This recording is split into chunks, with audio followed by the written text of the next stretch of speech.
Hi అండి. నమస్తే. నేను మీ కిరణ్ చెఫ్‌ని. ఇవాల్టి మన రెసిపీ వచ్చేసి చికెన్ పాస్తా అండి. ఎంత సింపుల్‌గా అయిపోతదండి. కానీ టేస్ట్ కూడా అదే విధంగా ఉంటుందండి. మీకు ఈవినింగ్ టైమ్‌లో కానీ, లేదా ఫాస్ట్ ఫుడ్ బయటికి వెళ్ళొద్దు, మేము ఇంట్లోనే చేసుకుందాం అనే వారికి మాత్రం ఇది పర్ఫెక్ట్‌గా యూజ్ అవుతుందండి. మీకోసం నేను పిన్ టు పిన్ చెప్తాను. వంట రాని వాళ్ళు కూడా ఈజీగా నేర్చుకోవచ్చు ఈ వీడియో చూసి. మీకు పర్ఫెక్ట్‌గా వస్తుందండి రెసిపీ మాత్రం. ఏం తేడా ఉండదు. అది కూడా మీకు కొలతలతో చెప్తున్నానండి. చాలా సింపుల్. ఫస్ట్ అయితే నేను ఒక ప్యాకెట్ వరకు పాస్తా చెప్తున్నానండి. ఇదొచ్చేసి మీకు 2 ప్లేట్ల వరకు చెప్తాను. 2 ప్లేట్లంటే ఆ ప్యాకెట్‌లో మనం హాఫ్ వరకు వేసేయాలి. ఒక ప్యాకెట్ ఉంటుందండి పాస్తా. దాంట్లో హాఫ్ వరకు వేసేయాలి. వాటర్ పెట్టేసి హాఫ్ లీటర్‌కి ఎక్కువ వాటర్ పెట్టేసి పాస్తా వేసేయాలి. వేడి అయిన తర్వాత అంటే ఒక 3 నిమిషాల తర్వాత మంచి వాటర్ అనేది హీట్ అయితాయండి. హీట్ అయిన తర్వాత పాస్తా వేసేయాలి. పాస్తా వేసినంగానే వేయగానే ఒకసారి, 2 సార్లు ఇలా కలపాలండి. కలపకపోతే ఏమైద్దంటే దగ్గరికి అవుతుంది. ఇప్పుడు చెక్ జేస్తూ ఉండాలి. ఇప్పుడనేది పూర్తిగా పాస్తా అనేది కలర్ మారిపోతుందండి. కలర్ మారి ఈ విధంగా వస్తుంది. వీడియోలో ఎలా చూపిస్తున్నానో అదే విధంగా వస్తుంది. ఇప్పుడు ఏం చేయాలంటే జస్టు మీకు టైం కూడా చెప్తానండి. జస్టు 4-5 నిమిషాల్లో పాస్తా అనేది అయిపోతుంది. తర్వాత దించేసేయాలి. దించేసి మీరు ఒకసారి ఇలా చెక్ జేసుకోండి. ఈ విధంగా గోర్రించి కట్ చేయండి. ఇలా సింపుల్‌గా కట్ అయిపోతే పాస్తా అనేది మనకు పర్ఫెక్ట్‌గా అయిపోతున్నట్టు. ఇప్పుడు ఏం చేయాలంటే ఒక బొక్కలున్న జలిగినలో వంచేసిన తర్వాత ఖచ్చితంగా మీరు వాటర్ కొట్టాలండి. వాటర్ కొట్టకపోతే ఏమవుతుందంటే ఆ పాస్తా అనేది మొత్తం అతికిపోతుంది.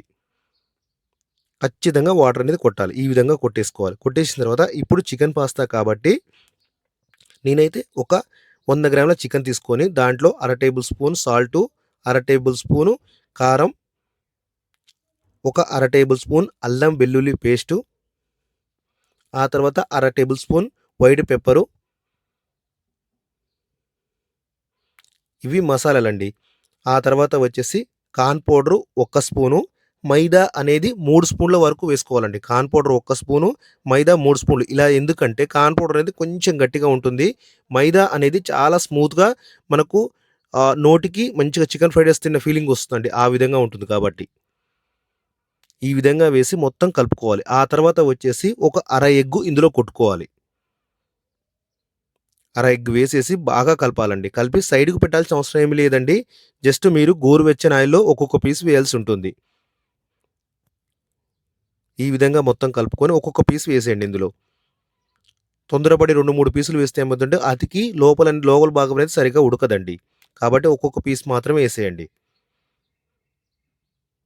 చాలా సింపుల్ అండి. మీకు ఎప్పుడైనా బయట ఫుడ్ వద్దనుకునేవారు ఈవినింగ్ టైమ్‌లో మాత్రం మంచి స్నాక్ అండి. టేస్ట్ కూడా మీకు సేమ్ ఫాస్ట్ ఫుడ్‌లో ఎలా ఉంటుందో సేమ్ అదే విధంగా ఉంటుందండి. అంత బావుంటుంది. కరెక్ట్‌గా చేయాలి తప్ప దీన్ని. మంచిగా ఉడికిపోవాలండి. ఉడికిన తర్వాత దాదాపు ఒక 2, 3 నిమిషాలు పడుతుంది టైము. 2, 3 నిమిషాల తర్వాత బయట తీసేయాలి. ఇది గోల్డ్ కలర్ రావాలి పూర్తిగా. గోల్డ్ కలర్ అయ్యే వరకు ఆయిల్‌లో వేగనివ్వాలండి. వేగనిచ్చిన తర్వాత ఇది కూడా బొక్కలు జరిగినట్లు తీసి పక్కన పెట్టుకోవాలి. పక్కన పెట్టుకున్న తర్వాత ఇప్పుడు కటింగ్ ఏమేం కావాలో చెప్తానండి. ఫస్ట్ అయితే క్యారెట్ పొట్టు తీసుకొని ఈ విధంగా కట్ చేయాలండి. వీడియోలో నేను ఎలా చూపిస్తున్నానో ప్రతి కటింగు అదే విధంగా ఉండాలి పాస్తాకు. మీరు దీంట్లో క్యాబేజ్ కూడా వేసుకోవచ్చు. క్యాబేజ్ అయితే వేసుకున్నా పర్లేదు. వేసుకోకపోయినా పర్వాలేదండి. ఈ విధంగా. తర్వాతొచ్చేసి బీన్స్ అండి. బీన్స్ కూడా ఇదే విధంగా ఎంత సన్నగా ఉంటే అంత సన్నగా కట్ చేసేయండి. ఈ విధంగా ఫ్రైడ్ రైస్ టైప్ అండి. Restaurant fried rice type cut చేసేయాలి. తర్వాత క్యాప్సికమ్ మాత్రం లైట్ పొడుగ్గా కట్ చేసేయాలి. ఒక క్యాప్సికమ్ పడుతుందండి దీనికి పూర్తిగా. ఇదొచ్చేసి 2 ప్లేట్ల వరకు నేను చెప్తున్నాను మీకు కొలతలు. ఈ విధంగా కట్ చేయాలి క్యాప్సికమ్. ఆ తర్వాత వచ్చేసి మనం చికెన్ ఉంది గదండీ! చికెన్ కూడా ఈ విధంగా కట్ చేసేయాలి. ఒక పీస్‌లో 3 వరకు కటింగ్ ఉంటుంది. 3 లేక 4 పీసుని బట్టి అండి. 4 ముక్కలుగా కట్ చేసేయాలి. ఈ విధంగా. ఇప్పుడు ఒక కడాయి తీసుకొని కడాయిలో ఆయిల్ పోసుకొని, ఆయిలొచ్చేసి ఒక 50 ఎంఎల్ వరకు పోసుకొని చికెన్ వేసేయాలండి. మనం కట్ చేసిన చికెన్ వేసేయాలి. చికెన్ బాగా వేడైన దాకా ఉంచాలి. కొంచెం రోస్ట్ టైప్ కావాలండి చికెను. ఆ తర్వాత వచ్చేసి మనం మిగిలిన గుడ్డు ఉంది గదండీ! గుడ్డు ఇందులో వేసేయాలి. ఒక గుడ్డు పూర్తిగా వేసుకునే అవసరం లేదు. మీకు ఒకవేళ గుడ్డు అంటే ఎక్కువ ఇష్టం అనుకుంటే మాత్రం ఒక 2 ఎగ్స్ ఏసుకున్నా పర్లేదండి. మీకు పర్ఫెక్ట్‌గా వస్తుందండి. గుడ్డు మాత్రం వేయగానే త్వరగా కలబెట్టొద్దండి. కాస్త స్లోగా గుడ్డు కాస్త వేగిన తర్వాత అప్పుడు వేసేయాలి. అప్పుడు కలబెట్టాలి. ఆ తర్వాత మనం కట్ చేసుకున్న క్యాప్సికమ్, క్యారెటు, బీన్స్ ఇందులో వేసేయాలి. ఇందులో వేసేసి కాస్త ఒక 2 నిమిషాలనేది కాస్త మగ్గనివ్వాలండి. ఎందుకంటే బీన్స్, క్యాప్సికమ్ అనేది కాస్త త్వరగా ఉడకదు. కాబట్టి ఒక 2 నిమిషాలు ఆయిల్‌లో కాస్త మగ్గనివ్వాలి కడాయి మీద. అప్పుడే మంచి టేస్ట్ వస్తుంది. లేకపోతే పచ్చి వాసన వస్తుంది. ఇప్పుడు కొంచెం ఒక పావు టేబుల్ స్పూన్ అల్లం వెల్లుల్లి పేస్ట్ ఇందులో వేసానండి. ఇందులో వేసేసి బాగా కలపాలి.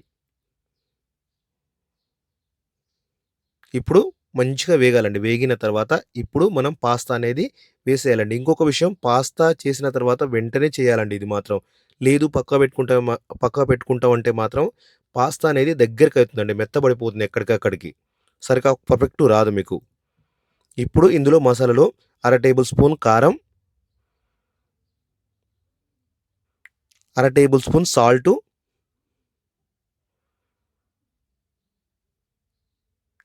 అర టేబుల్ స్పూన్ వైట్ పెప్పరు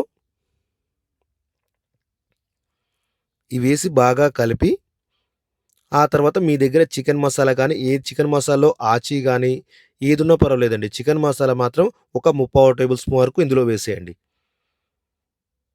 ముప్పావు టేబుల్ స్పూన్ చికెన్ మసాలా వేసేసి బాగా కలపాలి. ఏం లేదండి. ఎంత కలిపితే అంత బాగా టేస్టొస్తుంది. లేకపోతే మాత్రం పచ్చి వాసనొస్తుంది పాస్తా అనేది. కడాయిలో బాగా కలపాలండి. అప్పుడే టేస్ట్ అనేది వేరే లెవెల్‌కెళ్ళిపోతుంది. ఆ తర్వాత లైట్‌గా టొమాటో సాస్ పైనుంచి వేసేయాలి. ఆ తర్వాత వెనిగర్ ఉంది లైట్‌గా అలా వేసేయండి. ఆ తర్వాత సోయా సాస్ అండి. ఇవి 3 వేసి బాగా కలపాలి. ఇంతేనండి సింపుల్. ఇందులో మీరు స్కిప్ చేసుకోవాల్సిందేంటంటే వెనిగర్ స్కిప్ చేసుకోవచ్చు. సోయా కూడా స్కిప్ చేయొచ్చండి. టొమాటో సాస్ ఉంటే కొంచెం యాడ్ చేసుకోండి. లాస్ట్‌లో కొంచెం కొత్తిమీర ఒక్క నిమిషం ముందు దించుతున్నాంగా. గ్యాస్ మాత్రం కాస్త స్లోగా పెట్టి చేయండి. దాదాపు 5-8 నిమిషాల వరకు స్లో గ్యాస్ మీద చేస్తూ ఉండండి. మీకు పర్ఫెక్ట్‌గా వస్తుంది. లేకపోతే పచ్చి వాసనొస్తుంది పాస్తా అనేది. ఇంతేనండి. మీకు చాలా చాలా రుచిగా అయితే ఉంటుంది. ఇంకా పాస్తాలో కానీ, ఏ స్నాక్స్‌లో కానీ మీకు ఏదంటే ఇష్టమో అది కూడా కామెంట్ చేయండి. మీ ప్రతి కామెంట్‌కు నేను రిప్లై ఇస్తాను. అలాగే ఛానల్ ఎవరైనా చూస్తుంటే సబ్స్క్రైబ్ చేసుకోండి కొత్తగా ఎవరైనా చూస్తుంటే. ఎందుకంటే మీ సబ్స్క్రైబ్ అనేది చాలా ఇంపార్టెంట్ అండి. అలాగే వీడియో నచ్చితే లైక్ చేయండి. లైక్ చేయడం వల్ల మీకు ఇలాంటి నోటిఫికేషన్ అనేది ఎన్నో వస్తాయి. ఇంకా మీకు ఏం కావాలన్నా సరే రెస్టారెంట్ ఐటెమ్స్ కానీ, స్నాక్స్ కానీ ఇందులో అన్నీ ఉన్నాయండి ఛానల్‌లో మీరు చెక్ చేయొచ్చు. బిర్యానీలు కానీ, ఫాస్ట్ ఫుడ్ ఐటెమ్స్ కానీ, మంచి మంచి స్నాక్స్ కానీ, కర్రీస్ కానీ అన్నీ ఉన్నాయి. మీరు ఛానల్‌కి వెళ్లి ఒకసారి చూస్తే మొత్తం తెలిసిపోతాయండి. అంతేనండి చాలా సింపుల్. ఇంకా మీరు ఏం కోరుకుంటున్నారో అది కూడా నా కామెంట్ రూపంలో తెలియజేస్తే నెక్స్ట్ ఐటెమ్ నేను అది చేద్దాం అనుకుంటున్నానండి. ఎందుకంటే నేనేం చేయాలో చూసి దాన్ని బట్టి డిసైడ్ అయితానండి. చాలా చాలా థాంక్ యూ అండి. ఈ వీడియో ఇంతసేపు చూసినందుకు. లైక్ చేయండి, షేర్ చేయండి, సబ్స్క్రైబ్ చేయండి. థాంక్ యూ అండి.